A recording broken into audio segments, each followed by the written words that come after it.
अस्सलाम वालेकुम students, welcome to my channel let's study with Kiram. चलें आज का टॉपिक स्टार्ट करते हैं। सियालेडिनाइटिस आज का हमारा टॉपिक है। टाइम वेस्ट किए बगैर हम जो है आगे चलते हैं। हम स्लाइवरी ग्लैंड की इन्फ्लेमेशन पढ़ रहे थे, तो आज का हमारा जो टॉपिक है वो है sialadenitis, that is also the inflammation of salivary gland. Simply आप इसको मेंशन करेंगे the inflammation of the salivary gland. हमने जितनी भी कंडीशंस पढ़नी है स्लाइवरी ग्लैंड की, ये लेस कॉमन कंडीशन है जो कि स्लाइवरी ग्लैंड के अंदर डिवेलप करती है। ठीक है, सियालेडिनाइटिस क्या है? Inflammation of the salivary gland, और ये लेस कॉमन कंडीशन है in the inflammation of the salivary gland. ठीक है, लाइक प्रोटेड ग्लैंड की जैसे हमने पहले इन्फ्लेमेशन पढ़ी पेरोराइटिस, तो ये जो है वो मोस्ट कॉमन कंडीशन थी, जबकि सियालेडिनाइटिस जो है कंडीशन ये बहुत लेस कॉमन है। ठीक है, कॉजेज सिंपली देख लेते हैं। हमारे पास कौन सी कॉजेज हैं? डिहाइड्रेशन है। डिहाइड्रेशन हमें पता है, अगर आपको बॉडी के अंदर वॉल्यूम नहीं है तो स्लाइवरी ग्लैंड की सिक्रीशन जो है वो प्रोड्यूस नहीं होंगी। जिस तरह ड्राई माउथ होता जाएगा उसी तरह आपकी इन्फ्लेमेशन इन्फेक्शन के चांसेस भी बढ़ते जाएंगे। इसलिए dehydration is the most common cause in the oral cavity और स्लाइवरी ग्लैंड्स कंडीशन। ठीक है, डिहाइड्रेशन। रेडिएशन थेरेपी जो है, फॉर एग्जांपल आप किसी ओरल कैंसर के लिए रेडिएशन थेरेपी ले रहे हो, तो इस वजह से क्या होगा? हो सकता है स्लाइवरी ग्लैंड जो है वो डैमेज हो जाए, उसके कुछ सेल्स डैमेज हो जाए, आपके स्लाइवरी ग्लैंड की इन्फ्लेमेशन जो है वो उसके चांसेस बढ़ जाएंगे। स्ट्रेस है, जैसे आपकी स्ट्रेस एंजाइटी की कंडीशन होती है तो आपकी बॉडी के अंदर स्लाइवरी ग्लैंड की सिक्रीशन जो है वो कम हो जाती हैं। जैसे सिक्रीशंस कम होगी, फिर अल्टीमेटली ड्राई माउथ, तो फिर वही इन्फ्लेमेशन इन्फेक्शन के चांसेस आपकी बॉडी के अंदर बढ़ जाएंगे। मैल नरिशमेंट है, अगर आपकी न्यूट्रिशन फ्लूइड इनटेक अच्छा नहीं है तो आपकी इम्यूनिटी लो होगी तो ऑब्वियसली इन्फेक्शन के चांसेस ज्यादा होंगे। स्टोन ऑफ स्लाइवरी ग्लैंड, अगर स्लाइवरी ग्लैंड के अंदर स्टोन है, सियालोलिथियासिस की कंडीशन है, तो अल्टीमेटली इन्फ्लेमेशन के चांसेस ज्यादा है।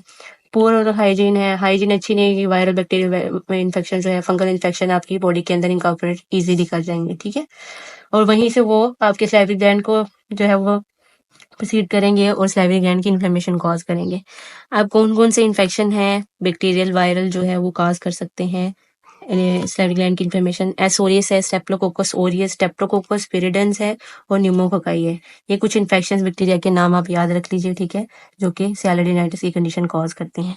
तो सिंपली ये हमारे पास कॉजेज हैं जिसमें हमने रेडिएशन देखी, रेडिएशन थेरेपी, डिहाइड्रेशन है, स्ट्रेस, मेल न्यूट्रिशन और स्टोन ऑफ स्लाइवरी ग्लैंड है, और हाइजीन अगर आपकी मेंटेन नहीं है या कोई इन्फेक्शन है जैसे कि बैक्टीरिया। ठीक है, साइन एंड सिम्टम देख लेते हैं। साइन एंड सिम्टम में सबसे पहले जो इन्फ्लेमेशन के साइन में हमारे पास पेन आ जाएगा, स्वेलिंग है, और इसके अंदर जो इसकी स्पेसिफिक मैनिफेस्टेशन है वो प्रूलेंट डिस्चार्ज है इन योर माउथ। ठीक है, ओरल कैविटी के अंदर प्रूलेंट डिस्चार्ज होगा बाय इट्स डक्ट। ठीक है, इसको याद रख लीजिए। इसके अलावा फीवर होगा, स्लाइवरी प्रोडक्शन जो है वो डिक्रीज हो जाएगी क्योंकि स्लाइवरी ग्लैंड की इन्फ्लेमेशन, ड्राई माउथ की कंडीशन डेवलप हो रही है। डिस्फेजिया है, डिफिकल्टी इन स्वेलिंग। ठीक है, पेन स्वेलिंग की वजह से जो है वो पेशेंट की फेशियल मूवमेंट में प्रॉब्लम आएगी, वो अच्छे से खा पी नहीं सकेगा। ड्राई माउथ की कंडीशन है due to decrease saliva production. ये इसके साइन एंड सिम्टम है, pain, swelling, fever, decrease salivary production, dysphagia और ड्राई माउथ की कंडीशन डेवलप कर रही है। ट्रीटमेंट रिजीम इसकी वेरी वेरी सिंपल है। एज यूजुअल हम इसके अंदर एंटीबायोटिक ट्रीटमेंट देंगे इन्फेक्शन को रिड्यूस करने के लिए। अगर पेशेंट टॉलरेट कर सकता है तो उसको हम मसाज कर सकते हैं। ठीक है, उस मसल रिलैक्स करने के लिए। हाइड्रेशन मेंटेन करेंगे ताकि डिहाइड्रेशन की कंडीशन ना, फ्लूइड इनटेक उसका अच्छा करेंगे। वार्म कंप्रेसर्स दे सकते हैं, ठीक है, पेन को रिड्यूस करने के लिए। एनाल्जेसिक्स जो है वो हम रिकमेंड कर सकते हैं, एनसेड्स दे सकते हैं पेशेंट को।